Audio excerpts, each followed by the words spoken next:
Olá, gente, tudo bem? Bem-vindos à primeira aula do nosso curso sobre ser ou não ser santo, baseado ali no livro do Roy Marie. Esse livro aqui que foi publicado pela Eclésia, um livro que é um compêndio de uma obra maior do autor que se chama Teologia da Perfeição Cristã. Esse compêndio foi feito pelo próprio autor. Ele mesmo pegou uma obra imensa e fez ali um resumo, né, para que outras pessoas pudessem acessar. A obra completa é caríssima, eu já pensei em comprar, tenho muita vontade de ter, só que, infelizmente, é muito caro, é um baita de um investimento. Então eu pensei em usar o próprio compêndio e a gente conversar bastante sobre esse assunto. A primeira parte do livro é uma introdução às questões mais, elementares ali da santidade. O que é a santidade, se é possível, se todos estão obrigados à santidade, sobre a questão dos estados de vida e também as questões práticas, como os sacramentos, o diretor espiritual, a atitude do dirigido, os cuidados que essas relações devem ter. E eu achei interessante a gente dividir em duas partes para a gente poder conversar. E a gente não vai usar só o livro do Royo, a gente vai usar também a Catena Áurea, a gente vai usar as escrituras e vamos conversando sobre isso, tá bom? A definição de santidade foi feita por várias pessoas e o Royo vai fazer ali 4 destaques. Sobre São Paulo, né? Ele diz que a santidade é a plena configuração a Cristo. Então, nós vamos ficando parecidos com Cristo. Santo Tomás vai dizer que é a união com Deus pelo amor. Ele vai dizer sobre a caridade, né? Então, e tudo isso, gente, tem assim, nas escrituras, tudo isso está encontrado lá, só o foco mesmo dos personagens que mudam. São João da Cruz diz que é a inabitação trinitária. Olha que interessante, né? É a habitação interna que a Trindade faz em nós, que nos torna santos. Então, quanto mais essa habitação vai ficando proeminente, né, que ela vai mais controlando a gente, mais nós somos santos. E Santa Teresa vai dizer que é a conformação da nossa vontade com a vontade de Deus. Tudo muito parecido, né? Mas vocês vão ver que existe aqui uma questão, uma relação de causa e consequência, né? Se você ama Deus, você se conforma a Ele. Se você se ama a Deus, você obedece a Ele. Se você ama a Deus, a vontade de Deus vai ficando, né, maior do que a sua própria vontade, ao ponto de Paulo dizer, né? Não sou eu quem vive, mas Cristo quem vive em mim. Em Mateus 5,48, as Escrituras dizem o seguinte: sede, portanto, perfeitos como o vosso Pai Celeste é perfeito. Jesus está dizendo, né, com todas as palavras, uma regra, um mandamento que não tem escapatória. Ele diz, vocês precisam ser perfeitos. É desse mandamento que surge a nossa preocupação em buscar a santidade. E ignorar esse mandamento, com certeza vai nos fazer ignorar uma parte importantíssima do que Jesus veio fazer. E aí a gente não vai conseguir obedecer ele. Então por isso que é importante a gente entender que esse é um mandamento de Jesus. A perfeição não é uma opção. Ela pode até não ser uma realidade total na nossa vida, mas ela precisa ser uma busca total, isso é certo. Na Catena Áurea, nós vamos ver com esse texto de Mateus 5,48, que Deus está falando, Jesus está falando sobre amar o próximo, né? E aí ele vai dizer o seguinte: muitos medindo os preceitos de Deus com sua debilidade e não com a força dos santos, dizem que são impossíveis as coisas preceituadas, e que basta a virtude não odiar os inimigos, porque já o amá-los será mais do que suporta a natureza humana. Mas se deve ter em conta que Cristo não ordena coisas impossíveis, mas sim perfeitas. Como assim fez Davi com Saul e Absalão, de igual modo fez o maior mártir Estevão, o qual rogou a Deus por aqueles que o apedrejavam, e o fez Paulo, que quis ser anatematizado em lugar de seus perseguidores. Isso tanto nos ensinou o Senhor, como fez, dizendo, Pai, perdoa-lhes. Então, partindo dessa questão do mandamento de amar os inimigos, São Jerônimo vai afirmar, nós achamos que são impossíveis as coisas que estão faladas, nós às vezes até colocamos como formas figuradas, né? Como se Jesus estivesse falando uma coisa figurativa e não uma ordem direta, porque nós lemos, né, e entendemos essas coisas com a nossa fraqueza e não com a força dos santos. Então a gente precisa mesmo ali de um pouco de coragem, né, para assumir, né, que a santidade é realmente algo que Jesus pede e não que ele faz de conta que pede. Mas, Bruna, como é que a gente pode fazer isso? De onde vem essa força, né? Porque se pela natureza humana nós somos fracos, de onde vem essa força dos santos? Vem pelo batismo. Olha só, lá em Efésios 5, de 25 a 26, Paulo vai dizer o seguinte: e vós, maridos, amai vossas mulheres como Cristo amou a igreja e se entregou por ela, a fim de purificá-la com o banho da água e santificá-la pela palavra, para apresentar a si mesmo a igreja gloriosa, sem mancha, nem ruga ou coisa semelhante, mas santa e irrepreensível. Então, o próprio Jesus se utiliza do banho da água, ou seja, do batismo, para que nós sejamos santos. E se nós somos batizados, nós precisamos ter consciência de que essa vida, de que essa força está dentro de nós, o Espírito Santo habita em nós. E o que nós precisamos é retirar todos os empecilhos, né? Para que essa vida cresça. É como se fosse um bebê, é como se fosse uma semente, que tem todo o potencial, mas que ainda precisa crescer, precisa ser regada, precisa ser alimentada. E essa santidade é para todo mundo, né? Para os padres, para as freiras, para as mães, para os pais, para os filhos, para os velhos, para os novos, né? É para qualquer estado de vida. O próprio Royal Marin vai dizer: todos os fiéis se santificarão cada dia mais nas condições, tarefas e circunstâncias da própria vida, e através de todas elas, se receberem tudo com fé da mão do Pai Celeste e cooperarem com a divina vontade, manifestando a todos na própria atividade temporal a caridade com que Deus amou o mundo. Para amar a Deus, como nós falamos que a santidade tem a ver ali com o amor a Deus, lá em 1 João vai dizer o seguinte, 1 João 4,16: e nós temos reconhecido o amor de Deus por nós, e nele cremos. Deus é amor. Aquele que permanece no amor, permanece em Deus, e Deus permanece nele. Nisto consiste a perfeição do amor em nós, que tenhamos plena confiança no dia do julgamento, porque tal como ele é, também somos nós neste mundo. Veja como que amor e conformidade estão no mesmo texto, né? É lindo isso. A união entre, né, duas pessoas, né, esse amor que as escrituras tanto falam, vai fazer com que essas pessoas se atraiam. Então existe uma atração por Deus, no sentido de que a gente vai utilizar todos os nossos recursos para chegarmos até Deus. É assim que funciona com o amor, né? Quando nós amamos e queremos a presença do outro, a gente utiliza de todos os recursos que a gente tem para poder ficar perto daquela pessoa. A gente se abstém de algumas coisas, ou a gente aprende novas habilidades, ou a gente se sacrifica em alguma coisa para estar perto daquela pessoa. Quais são os recursos que a gente tem para aumentar o nosso amor por Deus? Lá em Romanos 5,5 diz que Deus derramou o seu amor no nosso coração. Então existe já, né, no nosso coração esse amor que é necessário para amar a Deus. E essa é uma coisa que nós precisamos pedir a Deus. Deus, aumenta em mim o meu amor por você, né? Pelo Senhor. Não vamos chamar Deus de você. Aumenta o meu amor pelo Senhor, porque às vezes a gente quer amar e sente que ainda não ama.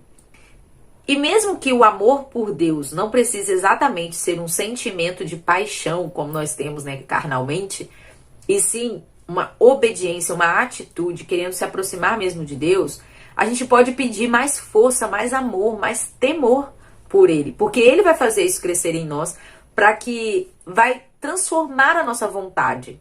Sabe quando você tem, né, vontades que desagradam a Deus? E aí você fala, poxa vida, eu queria amar mais a Deus, eu queria que as minhas vontades não contrariassem tanto a minha vida de santidade, a minha vida com o próprio Deus. O Royal Marin vai elencar algumas coisas que devem acontecer. Ele diz o seguinte: para que essa semente de amor cresça, nós precisamos ouvir de bom grado a palavra e cumprir a sua vontade.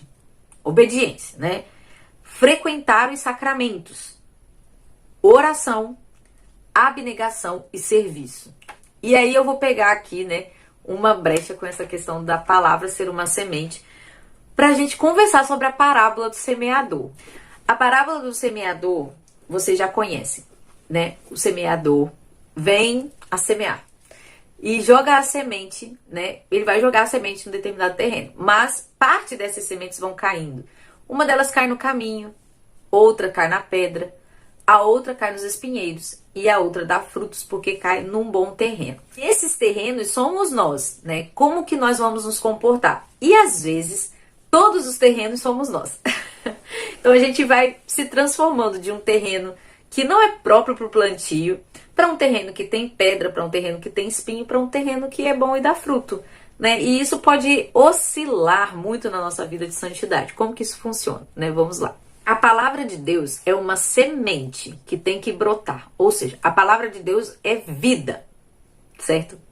Existe uma força vital na palavra de Deus. Ou seja, tudo aquilo que a Santa Igreja nos ensina, que as Escrituras nos ensinam, tem potencial de frutificar, porque é o próprio Espírito de Deus que fala, é o próprio Deus que fala, e o Verbo de Deus é vivo, é o próprio Cristo. Então a gente precisa tirar um pouco aquela ideia de que a palavra de Deus é um texto que você precisa seguir. Na verdade, a palavra de Deus é uma pessoa que tem que habitar você. Aquilo que Jesus falou, tudo aquilo que Jesus ensinou e que a igreja nos ensina, é uma pessoa, é o próprio Jesus. A semente, né, que é a palavra de Deus, nos alcança pela nossa inteligência. A gente escuta, né, aqui um determinado conselho, a gente escuta a doutrina da igreja, a gente escuta a homilia, e ela tem que entrar na nossa inteligência. Então a primeira coisa que acontece, que pode acontecer conosco, que acontece muito, porque acaba virando uma rotina, é, por exemplo, na missa, na homilia do padre ou nas leituras das escrituras, é que você nem prestar atenção você presta, né? Existem pessoas que não conseguem captar aquilo que está sendo dito, não conseguem captar com a inteligência aquilo que está sendo falado. Então, essa semente caiu na beira da estrada. Ela nem chegou a entrar em contato com você. Você não escutou, sabe? Você não processou aquilo que está sendo dito. Então, às vezes nos falta isso, né? Ser mais diligentes, prestar mais atenção na homilia, ou então ter práticas que vão nos trazer mais contato com isso. Ou seja, ler o evangelho diário, né? Ler a liturgia toda, porque ele tem salmos, tem cartas, tem o Antigo Testamento. E é importante entender que a Santa Igreja liga tudo isso com o evangelho. Então, aplicar a nossa inteligência para essa semente não ficar na beira do caminho. E você não ficar tantos dias, né? Por exemplo, às vezes você vai na missa só no domingo. Você só vai escutar um versículo no domingo. Não, poxa, quantas oportunidades de frutificar você deixou passar? Então é importante isso, que você plante sempre, para você sempre ter a oportunidade de frutificar a palavra de Deus. Quando essa semente entra pela nossa inteligência, quando ela cai em algum terreno propício, pode acontecer que você capte com a inteligência, mas a sua vontade faça muita resistência em obedecer aquilo. É muito difícil, porque essas são as pedras, né? Você sabe o que é certo, você até assim entende que você tem que mudar aquela determinada coisa, mas as pedras estão ali, ou seja, suas vontades, seus desejos, que vão resistir a mudar aquilo. Essas são as pedras, e aí você precisa tirar essas pedras. Não adianta você só entender, você tem que abraçar essa verdade.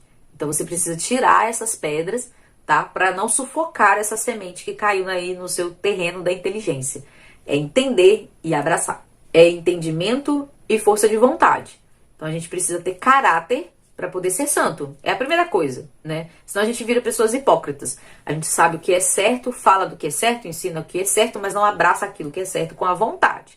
Então, por exemplo, eu estou aqui falando sobre isso. Eu preciso sempre tomar cuidado com isso. Porque se eu estou ensinando, se eu estou falando, se eu tenho plena consciência do que eu estou falando, eu também preciso ter plena prática. Eu não posso só ensinar, só achar bonito, só repostar, só curtir, pagar um curso. Não, eu preciso abraçar com a minha vontade. Os espinheiros, né? Qual é o terreno com os espinheiros? São os nossos desejos desenfreados, né?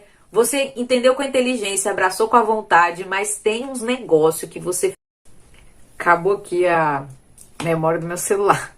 Mas o que são os espinheiros, gente? Os espinheiros são os nossos desejos mundanos, né? São coisas que vão impedindo ali, mesmo depois que você já aderiu, né, àquela verdade, com a vontade, com a inteligência, e você tá lutando para fazer aquilo, e esses espinheiros vão ali te espetando mesmo, sabe? Vão sufocando a sua prática ao ponto de você talvez até desistir. Então, com a consciência de que existem esses espinheiros, a gente precisa estar sempre cortando essas coisas, sabe? A gente tem que estar limpando esse terreno e sendo muito perspicaz mesmo para poder cortar esses espinhos logo de cara. Então, um vício, um um mau costume, coisas pequenas, né? A preguiça. São pequenos vícios que vão atrapalhando a gente, né, a continuar crescendo.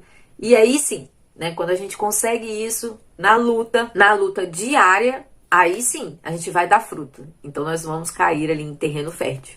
Então é isso, gente. Muito legal, né, entender como que essa parábola do semeador explica muito bem o nosso caminho aí para a santidade.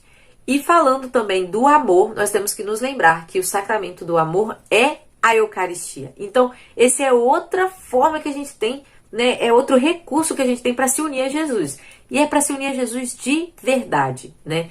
Nós vamos ali ter a presença de Jesus dentro do nosso corpo, né? Dentro do nosso coração também. É uma presença diferencial, é uma presença sacramental, é uma presença que vai fortalecer a gente. E às vezes, essa força que nos falta, esse foco que foge, é falta de Eucaristia, né? De recorrer ao sacramento. Em 1 Coríntios 10,16 diz o seguinte: o cálice de bênção que abençoamos não é a comunhão com o sangue de Cristo? O pão que partimos não é comunhão com o corpo de Cristo? Então, se, né, o sangue, o corpo, alma e divindade de Jesus estão na Eucaristia, e santidade é união, se santidade é amor, se santidade é comunhão, é configuração, não tem porquê, né, a gente se desfazer disso e deixar só para uma vez na semana. Então, buscar a comunhão. Não precisa ser comunhão diária, mas buscar cada vez mais, né? Ah, tem uma missa na quarta, tem uma missa na quinta, eu vou fazer aí domingo e quarta, domingo e quinta. Faz um propósito de comungar mais, de se confessar mais, né? Para sempre comungar em estado de graça. Se queremos nos unir a Cristo e nos configurar a Cristo, a Eucaristia deve ser o nosso maior foco, certo? E tem também a oração e a abnegação e serviço. A oração é nada mais, nada menos que disciplina. Então, precisamos fazer sempre o exame de consciência, precisamos sempre rezar, precisamos estar sempre voltados para o céu. E a oração é uma forma de fazer isso, né? A gente elevar o nosso coração, o nosso pensamento de forma disciplinar, que é uma dificuldade minha, quem me segue sabe disso, mas sempre voltar o nosso coração, os nossos pensamentos para Deus.